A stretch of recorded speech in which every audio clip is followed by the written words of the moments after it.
Bien, continuando con la segunda parte de esta clase, vamos a hablar de los 4 métodos para calcular el eje eléctrico. Y estos 4 métodos van desde el más sencillo, que es el método de los cuadrantes, hasta el más complejo o menos sencillo, que sería el método del triángulo de Einthoven. El método de los cuadrantes se basa en el uso de dos derivaciones, que son ABF y D1. Como sabemos, el electrodo explorador de ABF se encuentra a más 90 grados, el electrodo explorador de D1 a 0 grados, y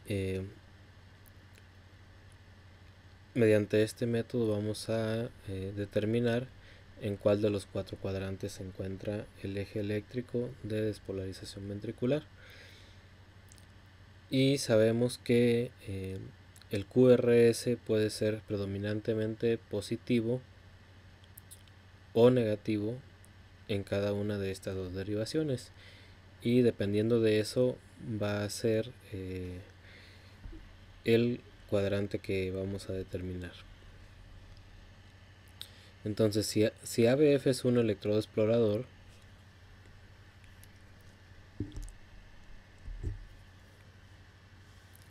tenemos a ABF como electrodo explorador, entonces el vector puede acercarse o alejarse de ABF.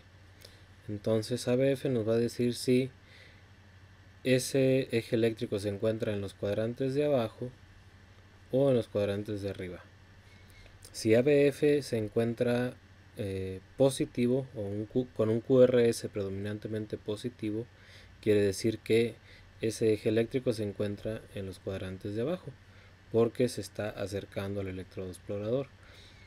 Si ABF se encuentra predominantemente negativo, quiere decir que el eje eléctrico se dirige hacia los cuadrantes de arriba, ya que se aleja del electrodo explorador.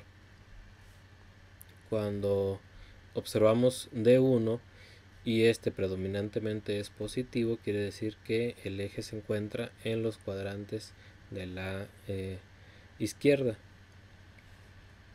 Cuando D1 es negativo, quiere decir que el eje se encuentra en los cuadrantes de la derecha, ya que se aleja de este electrodo explorador. Entonces, al combinar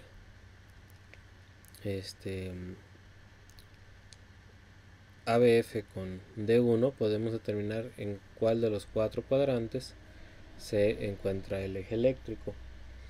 Es un método rápido y sencillo de realizar, pero tiene la gran desventaja de que no es un método exacto. Nos dice en qué cuadrante, más no nos dice a cuántos grados. Y bueno, vamos a ver un ejemplo.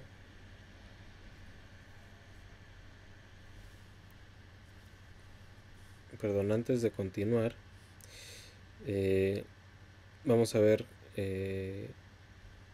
que, como habíamos mencionado, este cuadrante de 0 a 90 grados sería un eje normal.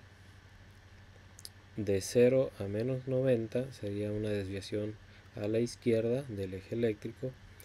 De más 90 a más 180 sería una desviación a la derecha. Y de menos 90 a menos 180 una desviación extrema.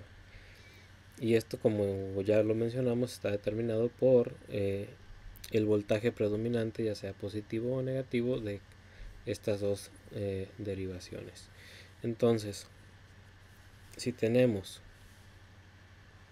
que D1 está predominantemente positivo y ABF también, quiere decir que el vector se dirige hacia abajo y hacia la izquierda. Entonces está en el cuadrante normal. Si tenemos que D1 está positivo, quiere decir que está del lado izquierdo, y ABF está negativo, quiere decir que está en la parte de arriba. Entonces el eje está desviado a la izquierda. Si tenemos D1 negativo, quiere decir que el eje se dirige hacia estos dos cuadrantes de la derecha. Y tenemos ABF positivo, quiere decir que son los cuadrantes inferiores, entonces tenemos una desviación a la derecha con D1 negativo y ABF positivo. Y si tenemos los dos negativos, quiere decir que se aleja de ABF y se aleja de D1, entonces es una desviación extrema del eje eléctrico. Aquí tenemos un ejemplo. Recordamos que las únicas derivaciones que vamos a tomar en cuenta para determinar el eje del QRS son las derivaciones del plano frontal. Entonces en estas derivaciones vamos a observar cómo está